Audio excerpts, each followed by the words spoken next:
ចិត្តនឹកលោកអតីតឲ្យផុតចិនដា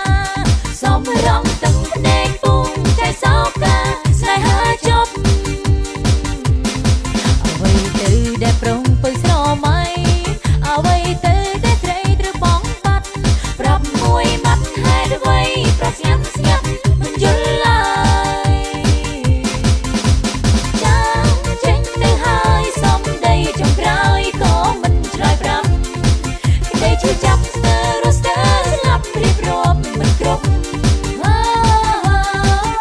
ចិត្តថាគេគ្មានន័យលោកហើយដីឲ្យប្រើន័យសព